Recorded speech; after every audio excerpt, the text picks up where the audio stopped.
ว่าไงคะสุดหล่อได้ข่าวว่าทำเรื่องสกปรกไว้เยอะเลยนี่ครับ เรื่องไปไวเหมือนกันนะคะเนี่ยผมเลยชื่นชมในความพยายามของคุณจริงๆนะครับ แต่มันก็ดูสูญเปล่านี่ครับ แถมชื่อเสียงของคุณเนี่ยก็ดูแย่ลงด้วย ดูพยายามมากเลยนะครับ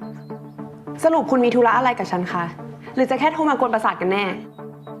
เปล่าหรอกครับ ผมก็แค่จะบอกคุณว่าข้อตกลงของเราเนี่ยก็ยังเหมือนเดิม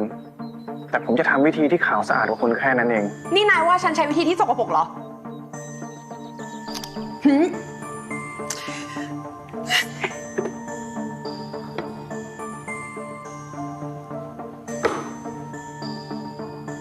ฉันเกลียดแก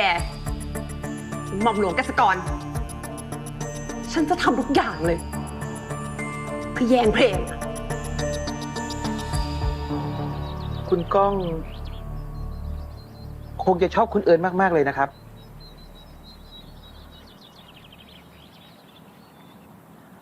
นั่นแหละครับใครไม่ใช่คู่มั่นปลอมๆที่ผู้ใหญ่จับคุมถุงชนเพื่อผลประโยชน์อย่างเดียวหรอกนะครับแต่เธอคือผู้หญิงที่ผมรักครับ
สวัสดีค่ะคุณปู่สวัสดีค่ะคุณปู่ไปไหนกันมาล่ะ ถึงมากันพร้อมกันเลยเนี่ยพอดีว่าเทียนติดต่อน้องไม่ได้ค่ะเทียนเป็นห่วงเทียนเลยมาหาค่ะอ๋อน้องถูกกักบริเวณกับบริเวณเหรอคะ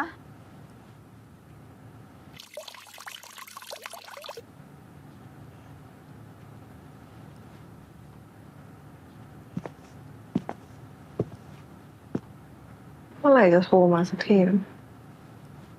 มีอะไรหรอครับเปล่าหรอกไม่มีอะไรคุณเอิญดูกังวลนะครับนิดหน่อยอะว่าแต่แฟนนายอะครับแอนดี้ไงเป็นไงบ้างเอ่อก็ก็ดีครับก็เหมือนทุกๆคู่ไม่ได้มีอะไรพิเศษเวลานายเขินนี่ก็น่ารักดีนะพรุ่งนี้มีงานโปรเจกต์เปิดโรงพยาบาลใหม่ของคุณก้องอะยังไงรบกวนนายส่งคนอื่นไปแทนดีนะจะดีเหรอครับคุณเอิญงานที่แล้วคุณเอิญก็ไม่ได้ไปงานเปิดตัวโรงพยาบาลครั้งนี้คุณก้องมาร่วมงานเองเลยนะก้องกลับไทยแล้วเหรอช่วงนี้เขาไปกลับเนอะ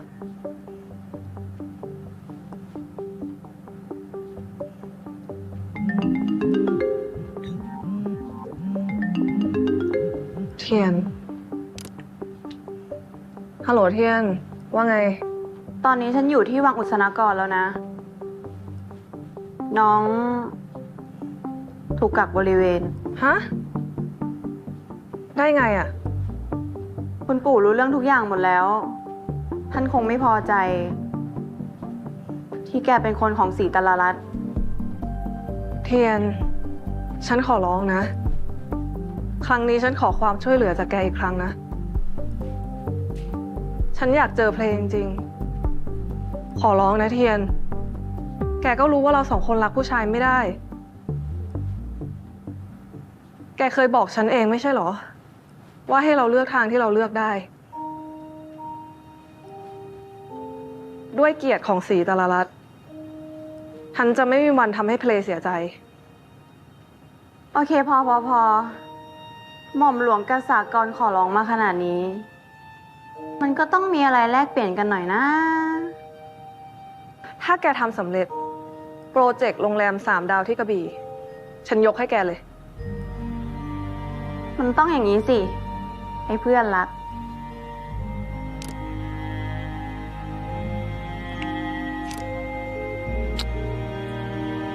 สมกับเป็นเทียนจริง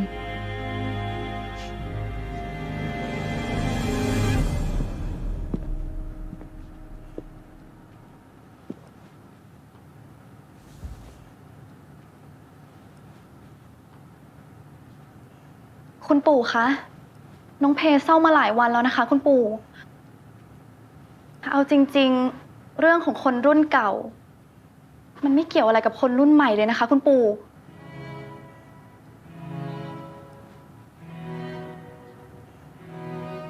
แต่เรื่องนี้มันก็ส่งผ่านมาจากรุ่นสู่รุ่น ปู่ต้องทนเห็นท่านพ่อโศกเศร้า หลังจากที่สูญเสียพี่สาวไป ท่านทวดเพียงระวี ใช่ ไม่รู้ว่าเป็นกรรมหรือว่าเป็นคำสาปแช่งกษากรนะถึงได้มีหน้าตาละไม้คล้ายกับท่านป้า ยังกับคนคนเดียวกันนะ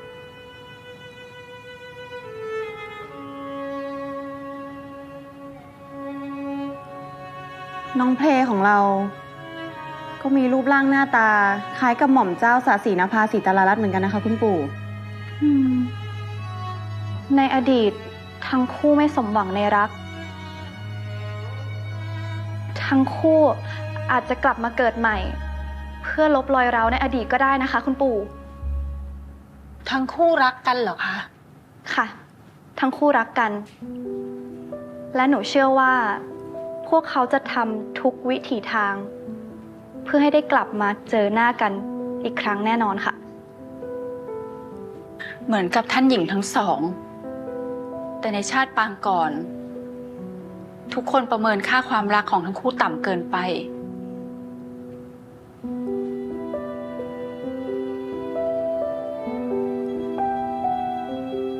คุณชายคะซินีเชื่อว่าคุณชาย คงใจกว้าง เปิดรับความรักของหลานในครั้งนี้ อย่าเอารอยช้ำในอดีต มาทำร้ายลูกหลานในปัจจุบันเลยนะคะ คุณชาย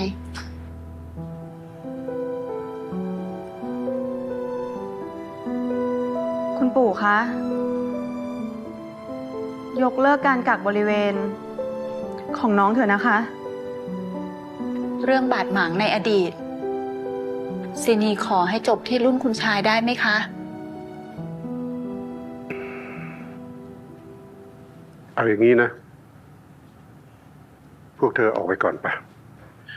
ฉันขอไตร่ตรองคนเดียวก่อน ค่ะ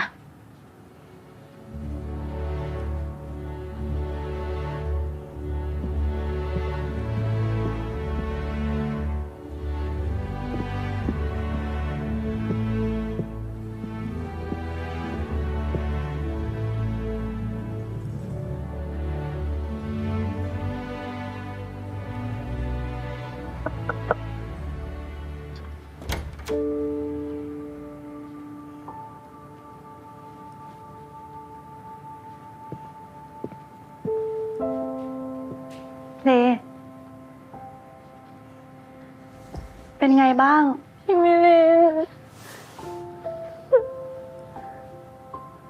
พี่กับพี่เทียนมาช่วยพูดให้แล้วนะ หวังว่าคุณปู่ท่านจะตัดสินใจคืนโทรศัพท์ให้เพนะ เพไม่เข้าใจ แค่พี่เอิญเป็นคนของศรีตลรัตน์ทำไมต้องกีดกันเราถึงขนาดนี้ มันก็พูดยากเลยนะ แต่เหมือนคุณปู่ท่านจะรับฟังอยู่นะ จริงเหรอคะ อืม พี่ก็เพิ่งรู้เนี่ยแหละว่า เรื่องมันร้ายแรงขนาดนี้ ไม่แปลกเลยที่พวกเขาจะโกรธจะเกลียดกันขนาดนั้นอะ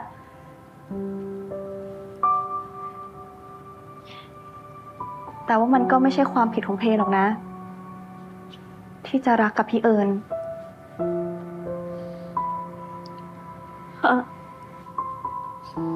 ความรักน่ะ เป็นสิ่งที่บริสุทธิ์ ไม่มีถูก ไม่มีผิด ไม่แบ่งแยกเพศ และชาติตระกูล ยังไงอุศนกร ก็รักกับศรีตลรัตน์ได้ เชื่อพี่สิ ขอบคุณพี่มิลินนะคะ ที่มาช่วยปลอบเพ ไม่เป็นไรนะ เห็นว่าเราอยากได้โทรศัพท์คืนเหรอหึ ไม่ใช่ค่ะ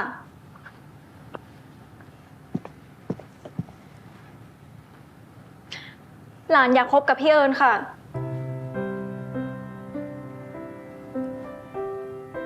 ในฐานะอะไรอ่ะ คนรักค่ะ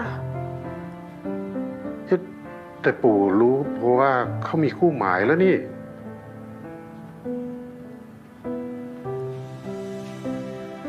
พี่เอิญรับปากกับเพไว้แล้วค่ะ ว่าพี่เอิญจะไปบอกคุณก้องตรงๆ เรื่องที่พี่เอิญไม่ได้ชอบผู้ชาย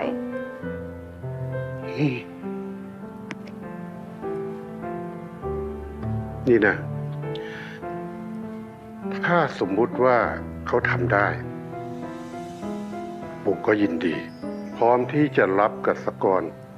เข้ามาสู่วังของเรา จริงเหรอคะ อืม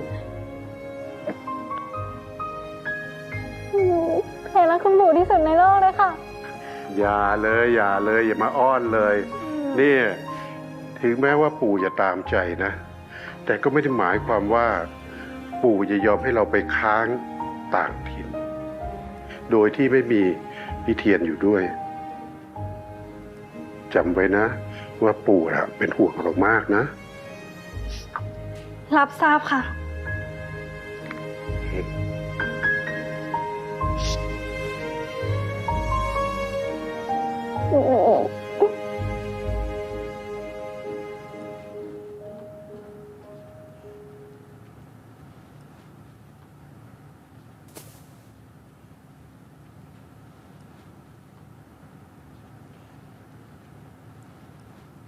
ขอสิ่งศักดิ์สิทธิ์ทั้งหลายทั่วสากลโลก เทวดาที่ปกปักรักษาวังแห่งนี้ ตลอดทั้งถ้วยเทพ 16 ชั้นฟ้า 15 ชั้นดิน ที่เคยได้รับคำอธิษฐานสาปแช่ง จากบรรพบุรุษของข้าพเจ้า จนโดนบันดาลให้เกิดเป็นจริงขึ้นมา โดยตลอด บัดนี้ ข้าพเจ้าหม่อมราชวงศ์อาสกร อุศนกร ขอเป็นตัวแทนเพื่อหยุดคำสาปทั้งหลายที่ได้เคยสาปแช่งเอาไว้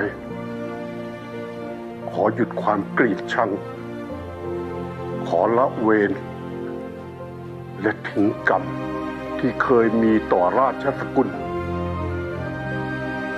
ศรีตลรัตน์นับแต่นี้เถิด พ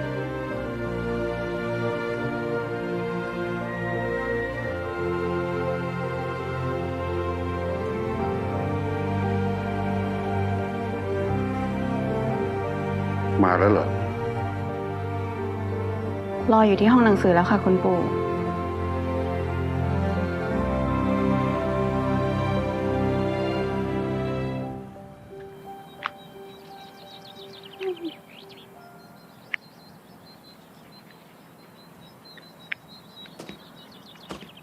เคดีใจจัง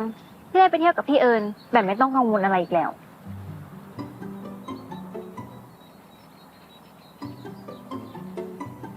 อืม มันไม่ง่ายขนาดนั้นนะสิคะหนู ทำไมเหรอคะ คำสั่งนะสิคะ คำสั่ง ได้ ฉันอนุญาต ขอบคุณมากเลยนะคะ คุณชาย แต่ จะต้องให้มิรินกับเทียนไปด้วย ถึงแม้ว่าพวกเธอจะเป็นผู้หญิง แต่เพลงก็ยังเด็กนัก ถ้าเทียนกับมิรินไป ฉันก็จะได้อุ่นใจ เทียนเหรอคะ ใช่เทียน มีปัญหาอะไรไหมกับสากร เอ่อ ไม่มีปัญหาอะไรเลยค่ะคุณชาย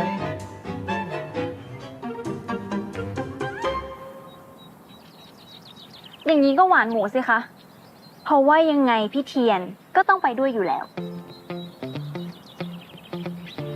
หนูแน่ใจใช่ไหมคะ แต่ว่าก็อาจจะมีเล่นตัวนิดหน่อยเพเป็นกำลังใจให้พี่เอิญนะคะ เพราะว่าพี่เอิญต้องไปขอร้องพี่เทียน ไม่อย่างนั้นก็อดไปเดทกับเพนะ โอเคค่ะ พี่จะพยายามจนสุดความสามารถเลยนะคะ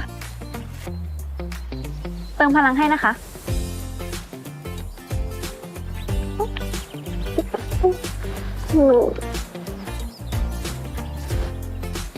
เพไปส่งที่รถ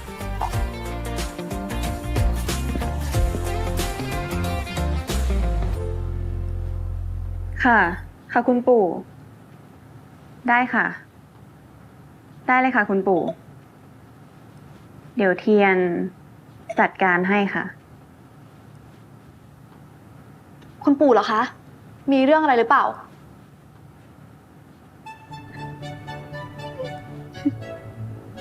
คิดจะมาดองกับเราอ่ะ มันไม่ง่ายขนาดนั้นหรอกเอิญ คุยกับใครอะแม่ซื้อเหรอ โหลิน ขัดฟิวพี่หมดเลยอ่ะ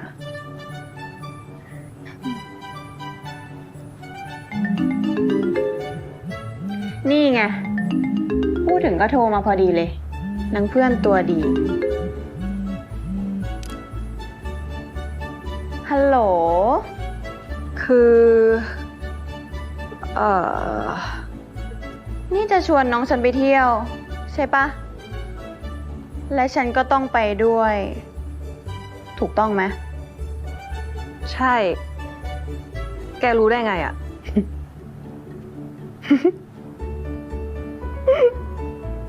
อีหยังวะ ตกลงแกจะไปปะ ถ้าไม่ไปวางนะ ได้ แต่แกอะต้องขอร้องฉันก่อน ไม่ใช่มาออกคำสั่งแบบนี้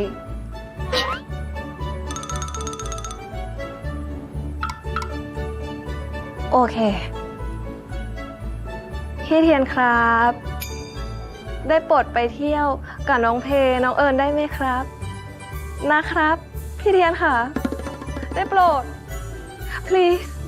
ชาบูบูชา ชาบูบูชา สาธุ สาธุ มันต้องแบบนี้สิ กัดสากร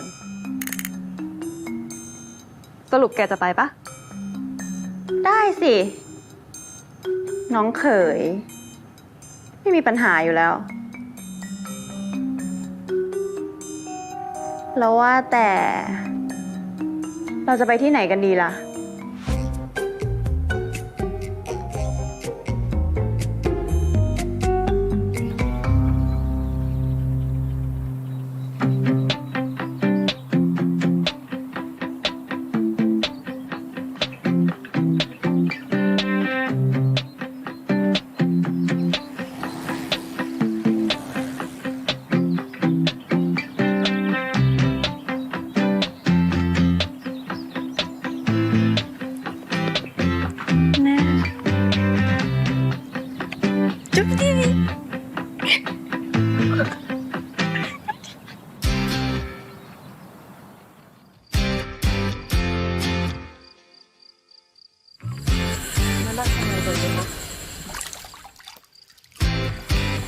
ก็มารอพี่เอิญไงคะ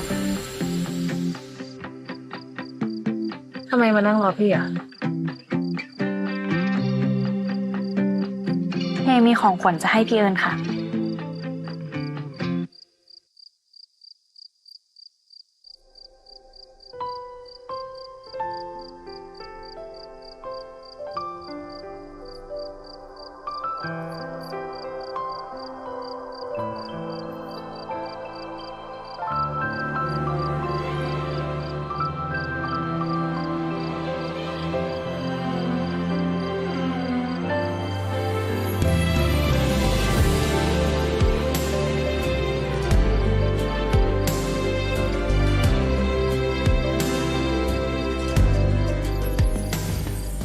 เฮรักพี่เอิญนะคะ พี่รักเพนะคะ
หนูจะมองพี่อีกนานไหมคะ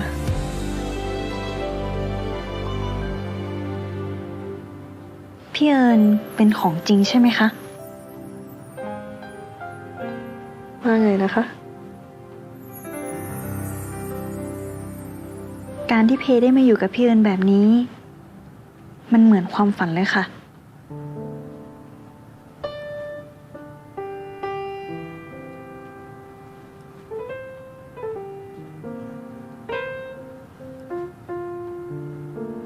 พี่เอิญได้ยินเสียงหัวใจของเพลงไหมคะ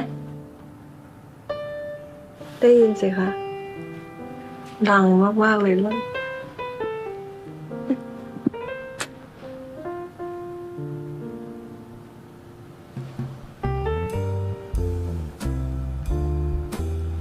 แล้วตัวพี่ล่ะคะ อุ่นไหม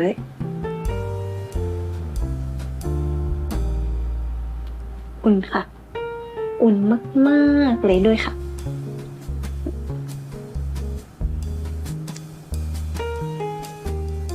นั่นก็ยืนยันได้แล้วนะคะ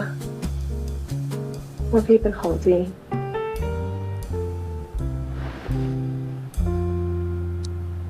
พี่เอิญรู้ไหมคะ ว่าตอนที่พี่เอิญไม่อยู่ โลกของเพลงมันว่างเปล่ามากแค่ไหน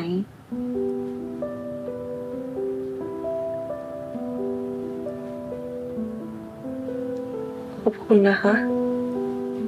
ที่หนูรักพี่มากขนาดนี้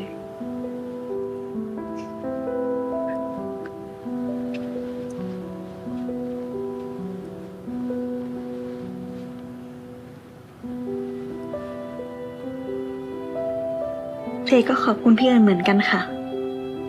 ที่เข้ามาในชีวิตของเพลงขอบคุณที่ มาเป็นโลกทั้งใบให้กับเพ แล้วเพก็ต้องขอบคุณพี่เอิญที่ทำให้เพรู้ว่า เพสามารถรักใครคนหนึ่งได้มากขนาดนี้เลย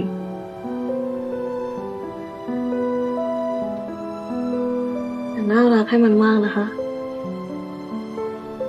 เดี๋ยวคืนนี้ก็ไม่ได้ใส่ชุดนอนหรอก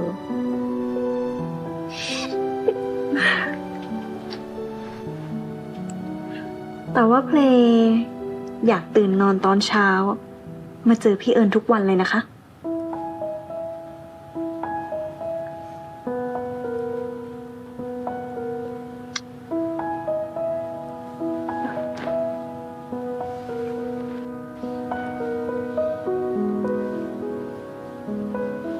อดทนอีกนิดนะคะ อีกไม่นานพี่จะทำให้ฝันของหนูจริงๆ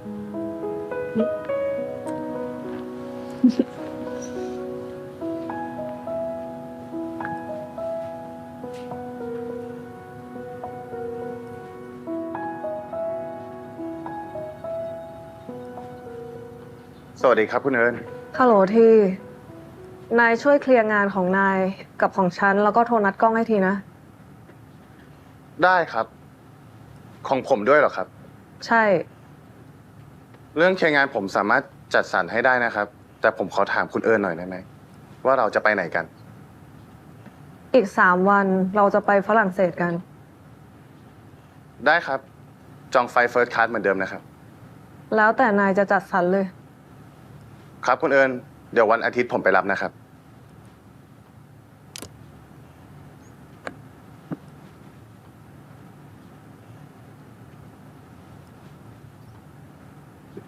มันใกล้จะจบแล้วสินะ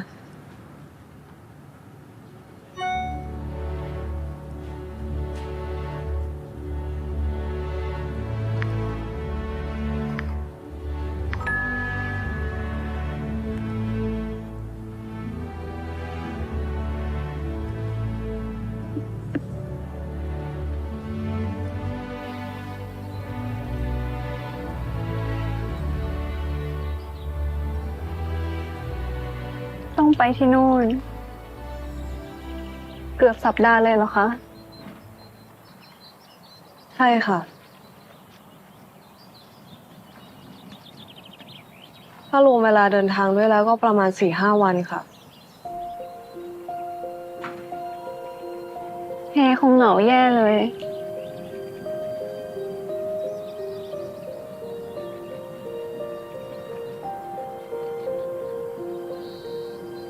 ไว้ใจพี่ไหมคะ ค่ะ ไม่ต้องห่วงพี่นะคะ เพราะทีก็ไปเป็นเพื่อนพี่ ไว้พี่ถึงปารีสเมื่อไหร่ พี่จะส่งข้อความหาหนูเป็นคนแรกเลยนะ เพขอบคุณนะคะ ที่พี่เอิญทำเพื่อเพขนาดนี้ พี่ทำก็เพื่อความรักของเราค่ะ แล้วพี่ก็หวังว่ากล้องจะเข้าใจ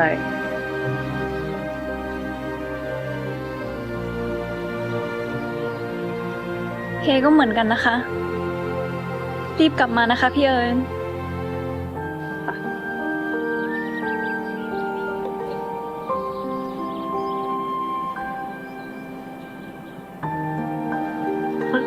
พ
พี่เอิญไม่ชอบเรือหรอครับ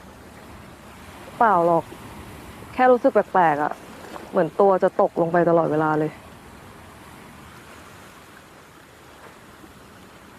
เอิญครับ อยากไปเดินสำรวจรอบๆเรือกันดูไหมครับ ข้างในเนี่ยสวยมากเลยนะ ไม่เป็นไรค่ะ เอิญอยากพักตรงนี้มากกว่า แต่ถ้าเกิดว่าเอิญเนี่ยเข้าไปดูเนี่ย ผมว่าเอิญต้องชอบมากแน่ๆเลยนะครับ โดยเฉพาะห้องนอนเนี่ย ห้องนอนนี่ดีไซเนอร์เขาได้แรงบันดาลใจมาจากคุณพ่อของเอิญเลยนะ งั้นไปดูสักหน่อยก็ดีค่ะ เยี่ยมเลยครับ งั้นเชิญทางนี้เลยครับ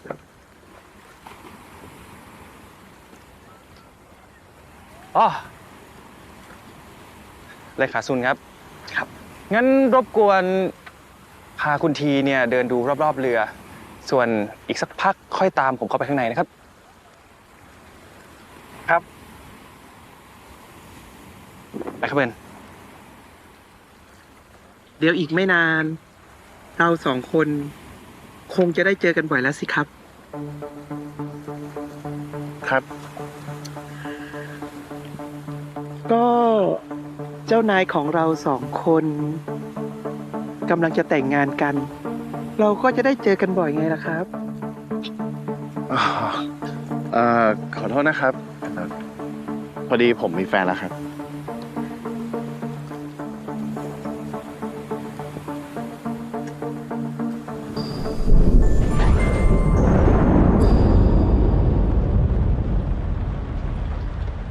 ฝนตกแบบนี้ก็เงียบเหงาดีเหมือนกันนะคะ ก็ต้องเหงาอยู่แล้วจ้ะ ฝนมากับสีเทา สีเทาก็เป็นตัวแทนแห่งความเหงาสิคะคุณเพ ป่านนี้พี่เอิญจะทำอะไรอยู่นะ อาจจะกำลังสนุกกับการล่องเรือ หรือกำลังตกปลาเล่นอยู่ หรือกำลังกินลมชมวิวสวยๆอยู่กลางทะเลแล้วทำไมพี่เอิญถึงไม่ส่งข้อความมาสักทีนะ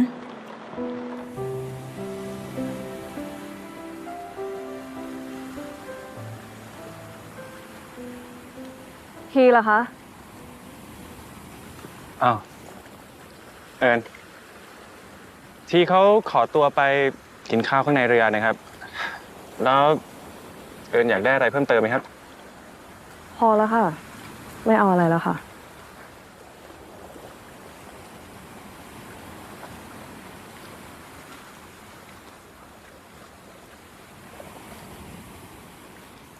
ถึงเอิญจะไม่เอาอะไรเนี่ย แต่ผมก็อยากให้นะครับสำหรับเอิญครับ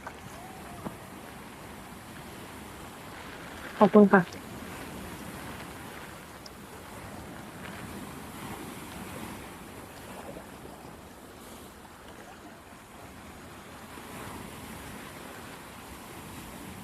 แต่งงานกับผมนะครับ ขอโทษนะคะ ที่เอิญเราไปไม่ได้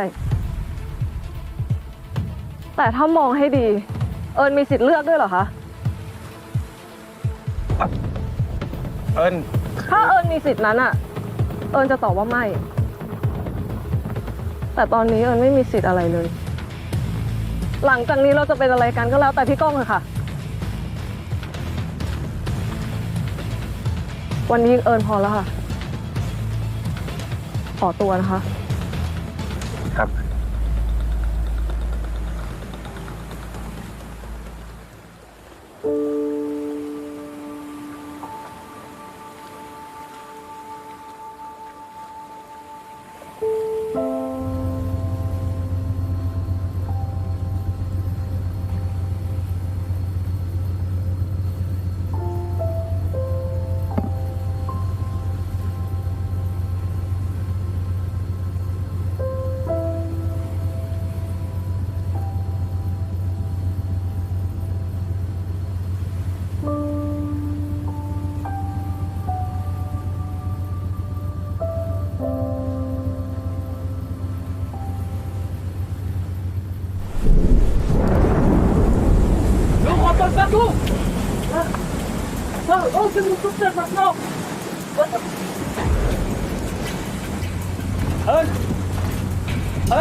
เกิดอะไรขึ้นเหรอบ้าง พายุกำลังเข้าครับ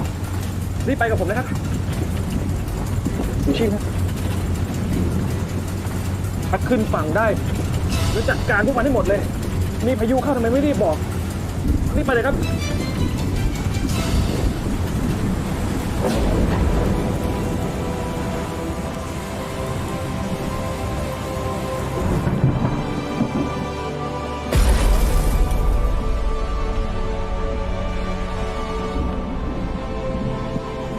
คุณท่านคะ อะไรมีอะไรวิ่งหน้าตาตื่นไม่ใช่ตา เด็กมันลืมปิดหน้าต่างเจ้าค่ะ ลมพายุพัดเข้ามา รูปท่านหญิงร่วง แตกกระจายเลยเจ้าค่ะ เฮ้ย คุณเพ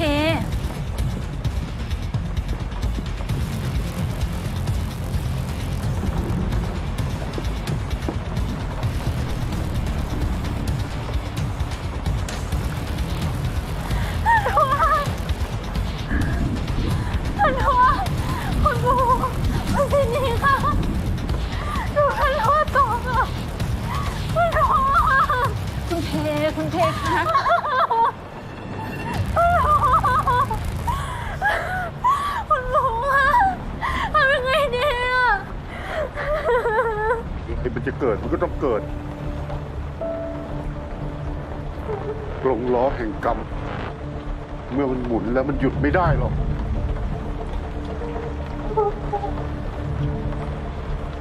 ฉันก็เชื่ออยู่อย่างนะว่ากฎแห่งกรรมมันเที่ยงธรรมเสมอ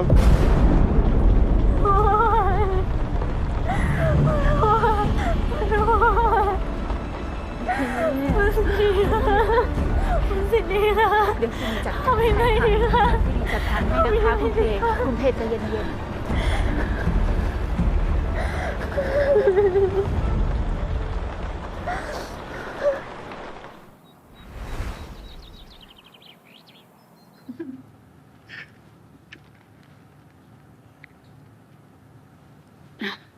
คุณเพมาพอดีเลย อ่ะ จินีทำข้าวต้มกุ้งให้นะคะ ไม่ใส่กระเทียมเจียวเหมือนเดิมค่ะ ขอบคุณค่ะคุณสินี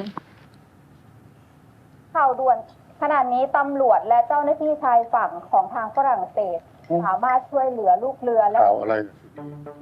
เร่งเสียงให้หน่อยดิ ได้ค่ะคุณชาย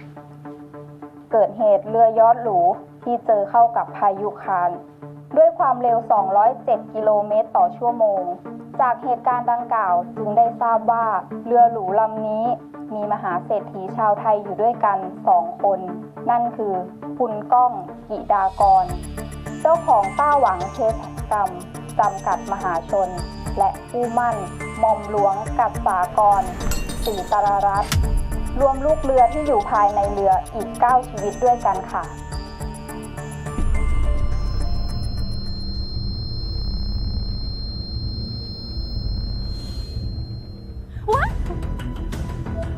คุณเพคุณเพตาอยู่ไหน มาหาฉันอยู่นี่เลยคุณเพเป็นลมคุณเพคุณเพคุณเพ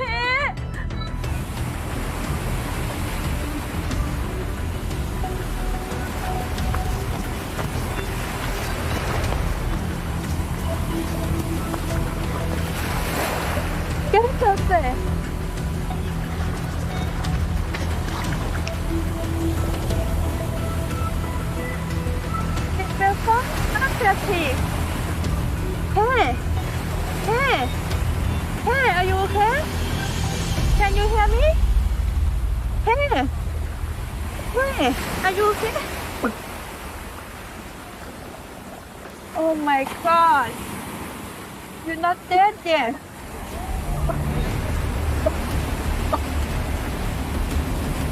You okay? Oh.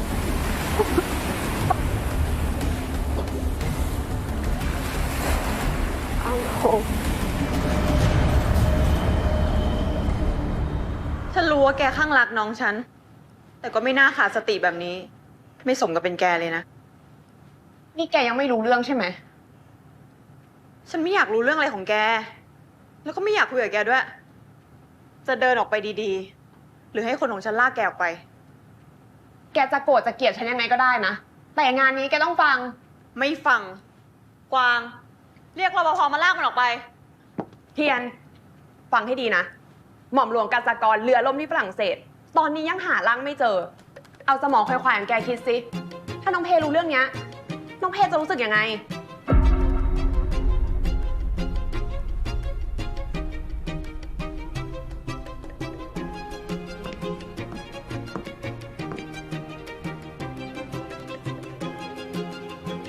กวาง เช็คข้อมูลให้ละเอียด ค่ะเจ้านาย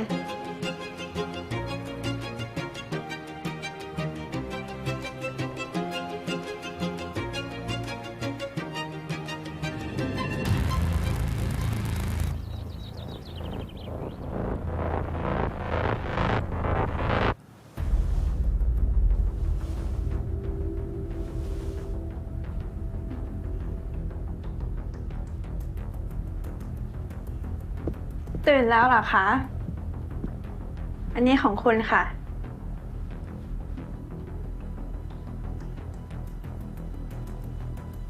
คุณพูดภาษาไทยได้เหรอคะ ใช่ค่ะ ฉันได้เห็นคุณนอนละเมอเป็นภาษาไทยทั้งคืนเลย แม่ฉันเป็นคนไทยนะคะ เราฉันมาอยู่ที่นี่ได้ยังไงคะ ที่นี่เป็นบ้านพักต่างอากาศของคุณพ่อฉันเองค่ะ อยู่บนเกาะส่วนตัว วางใจเถอะค่ะ ฉันไม่ใช่คนไม่ดีอะไรหรอก ฉันเห็นคุณนอนเกยตื้นอยู่บนหาด ดีแล้วที่ไม่ได้เป็นอะไรมาก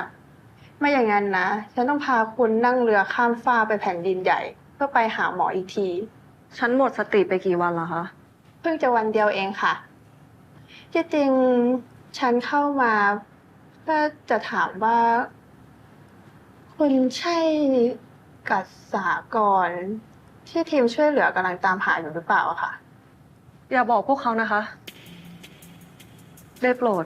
เอาจริงเหรอคะ คือ ไม่เป็นไรค่ะ ฉันจะช่วยเหลือคุณเท่าที่ฉันจะช่วยได้นะคะควรจะอยู่ที่นี่นานเท่าไหร่ก็ได้เลย ขอบคุณนะคะ ฉันจะรบกวนคุณให้น้อยที่สุดค่ะ ไม่ต้องเกรงใจนะคะ ฉันชื่อมาลิน ยินดีที่ได้รู้จักนะคะ คุณ เอิญค่ะ ยินดีที่ได้รู้จักค่ะ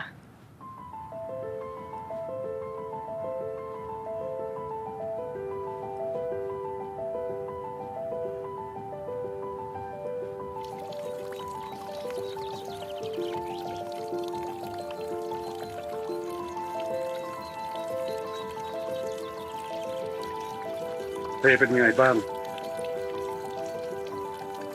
เธอยังคงนอนนิ่ง น้ำตาไหลตลอดเวลาค่ะตั้งแต่ที่เธอได้ข่าว เธอก็ไม่ยอมกินอะไรเลยนะคะ2 วันแล้วนะคะคุณชายจะดีกลัวค่ะ ไม่ต้องกลัวอะไรทั้งนั้นน่ะ ถ้าฉันยังมีชีวิตอยู่นะ ฉันจะไม่ยอมให้เพลเป็นอะไรแน่นอน คุณชายคะหรือเป็นเพราะว่า เราเห็นกับความสุขของหลานมากเกินไป จนลืมคำสั่งเสียของบรรพบุรุษคะคุณชายคะ สินี ทำไมต้องโพสต์แบบนี้ สินี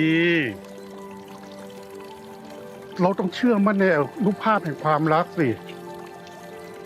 ความรักต้องชนะความแค้น ใช่แต่ความรักครั้งเนี้ยมันทำลายทุกคนเลยนะคะ คนหนึ่งอยู่หรือตายก็ไม่รู้ ส่วนคนที่อยู่ ก็เหมือนตายไปแล้วก็ดีกลัวคุณแพรจะเหมือนท่านหญิงศศินภาถ้าเป็นอย่างนั้นนะสินีอยู่ไม่ได้จริงๆนะคุณชาย เราเปลี่ยนอดีตไม่ได้ แต่เราสามารถสร้างอนาคตได้อะเราต้องสร้างความหวังให้เพลสิ ให้เพลมีความหวังว่าไม่นานเอิญต้องกลับมา ยังไงอะคุณชาย ยังไงคะสินีไม่เห็นทางเลยอะ ก็ต้องให้เพลอยู่ห่างจากอุศนกรและศรีตรรัตน์พาเพไปในที่ที่คว ความรักของเพมีความหวังอ่ะ รีสอร์ทเพื่อนคุณเทียน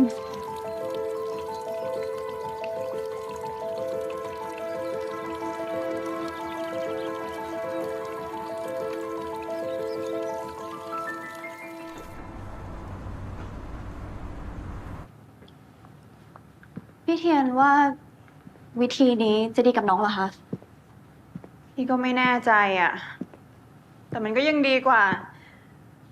ปล่อยให้เพจมอยู่กับความทุกข์ที่วังอุษนกร แต่โรงแรมคุณเฟียส พี่เอิญทำน้องร้องไห้นะคะ ใช่ ที่นั่นแหละเพต้องเสียใจ ที่เอิญบอกปัดความสัมพันธ์ แต่มันก็เป็นจูบแรก ที่น้องได้จากคนที่น้องรัก จริงด้วย ใครจะลืมสถานที่ ลืมจูบแรก ของคนที่เรารักได้ล่ะเนาะพี่เทียน แอนดี้มันก็สารภาพรักกับทีที่นั่นเหมือนกัน แล้วตอนนี้มันก็ยังไม่รู้ว่าทีหายตัวไปพร้อมกับพี่เอิญ นี่ลินยังไม่ได้บอกมันเหรอว่าแฟนมันหายตัวไปอ่ะ ค่ะ คือลินยังไม่ได้บอก คือแอนดี้ทัวร์คอนเสิร์ตอยู่ ลินก็เลยไม่กล้าค่ะ คือลิน พี่ไม่กล้า หรือว่าพี่เห็นแก่ผลประโยชน์ ใช่ ฉันเห็นแก่ผลประโยชน์ เพราะฉันห่วงความรู้สึกของแกไง ห่วง นี่ห่วงเหรอ ห่วงแล้วทำไมไม่บอกผม เพราะฉันรู้ไงว่าแกรักทีมากแค่ไหน แล้วฉันก็กลัวว่าถ้าแกรู้ข่าว แกจะหมดอะไรตายอยากเหมือนกับเพอะแล้วแกคิดว่าฉันจะทนเห็นคนที่ฉันรักเหมือนน้องแท้ๆทั้งสองคนน่ะ ต้องเจ็บปวดปางตายแบบมันได้จริงๆเหรอ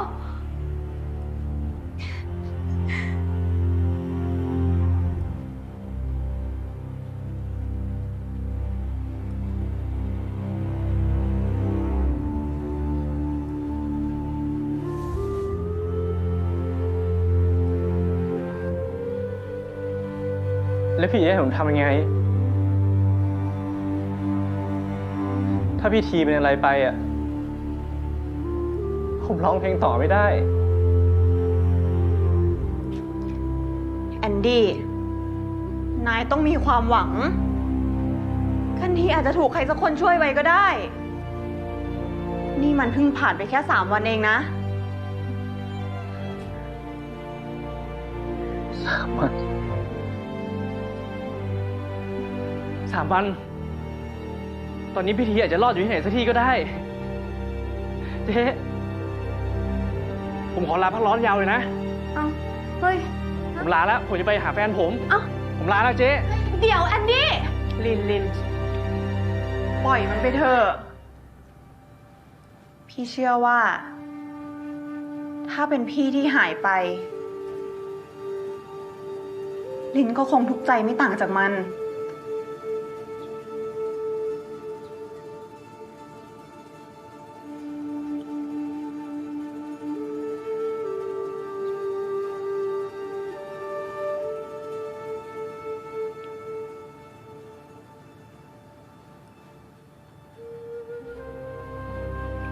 เอิญ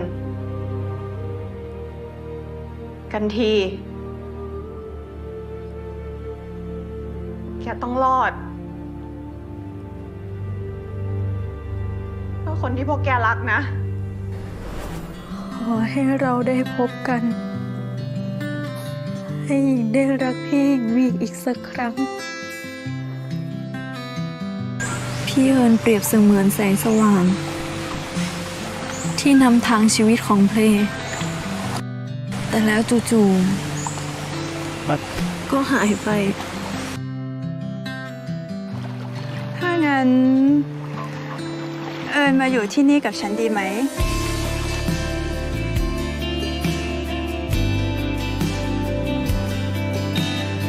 พ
เคย